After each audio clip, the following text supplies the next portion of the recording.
Welcome to the Love Clinic of Orange County. I am Dr. Ann Love and I have with me today Brooke Smith. We will be discussing case study 27, dangerous personality types.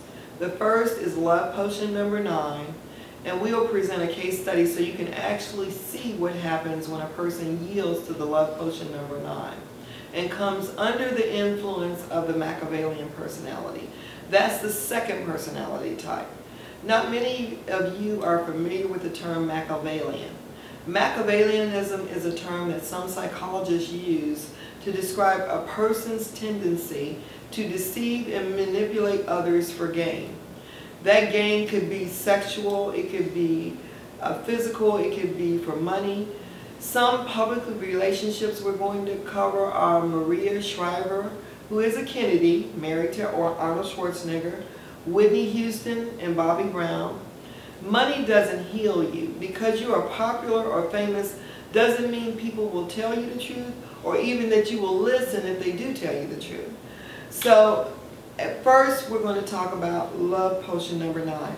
Now I'm going to be quoting from my book called Love Potion Number 9. And it says, what am I talking about? You didn't ask for it, you didn't call it, you didn't sign up for the package, it just came to you. It just walked in its mesmerizing power of the seduction. Magnetic power of the love energy that steals your will and makes you a love slave. Clinically, there is a release of adrenaline, epinephrine, and norepinephrine from the medulla.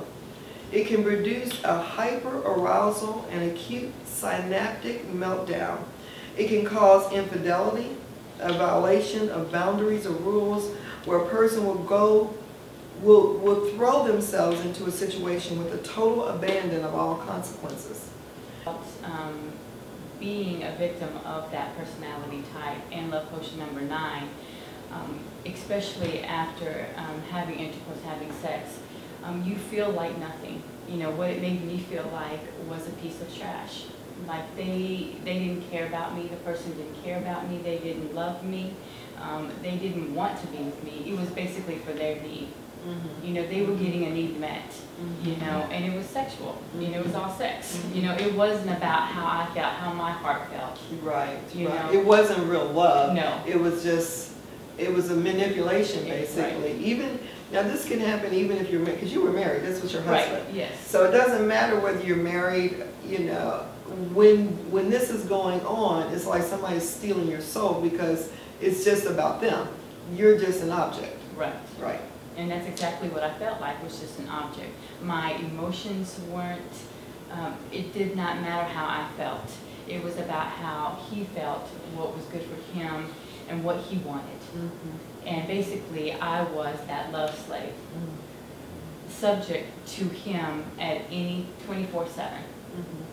And it didn't matter how I felt, you know, and how I felt on the inside, it made me feel lonely. Those things that you were talking about, you know, in your book, Love Potion number 9, that's how I felt. I felt lonely. I felt used. I felt dirty. You know, I felt like I was worthless, hopeless, you know, like it was going to be this way forever, you know, and I felt like, you know, just trash that you throw away. You know, I didn't feel worthy. I didn't even dress worthy. You know, it made me dress like a man. Wow. To be honest with you, I had short hair. I dressed like a man. That's how I felt. I was just one of the guys, almost. You know, that's basically how I felt. Now it's interesting that you bring up that portion about how you dress, because what the other dynamic of, you know, what I see is they're trying to please them, so they dress, you know, very seductive, and it's not even just general seductive, slutty. Yeah, because they're trying to play that role all the time because that's what makes them happy. You know, is this love? You know, is this you know, people don't understand that they've been brought under this power. And I shared some, there was a lady that came into our office before, very beautiful girl, and she was with this guy, and they were living together, and he was not a very healthy person at all. And she sent me an email, and the email she sent me, her email address was Hot Toddy. You know, and so that was her definition of herself. This is the way she was describing herself, as hot toddy. This is what I do, you know, I turn him on. That's my whole function in life. And also, many times when I talk to women about this stuff, they said their emotions feel shut down. Did you experience that as well? Definitely, I did. Basically, everything, what happens is when I know for me, when I came under this personality type, because it's a controlling personality as well. Mm-hmm. It's very controlling. It doesn't want you to be your own individual. Mm-hmm. So basically what I felt is what he felt. Mm-hmm. All of my emotions that I felt were not valid. Mm-hmm. No, you didn't really feel that. Mm-hmm. They told you what to think. Exactly. They could. Now, you know, at the beginning of the segment, I talked about Maria Shriver. Now, this woman is a Kennedy, okay? So there is no reason for her to come under the power of anything and anybody. But she was married to Arnold Schwarzenegger, who's very popular, very charismatic, very, you know, he's a hunk if you're into that kind of a man or whatever.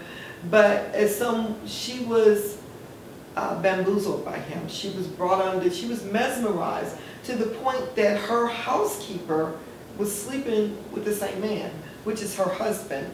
And so at some point he made her think she was the only one. She was special. This was going on in her house. The other celebrity, and I'm using these celebrities because these are types. It doesn't matter how much money you have, how famous you are. If you are vulnerable to these personalities, in fact, there are people that will target you because you represent a big paycheck to them.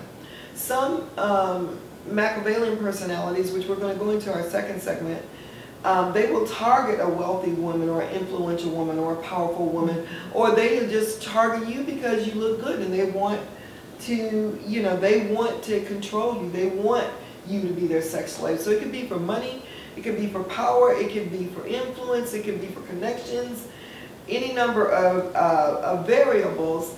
But also, when I looked at Whitney Houston, and you know, this woman just died not too long ago, and they were talking about, Bobby Brown said, well, she was using drugs before, you know, he met her. Now, she may have used something recreationally. I'm not judging her. But I looked in her eyes, and I know this trap.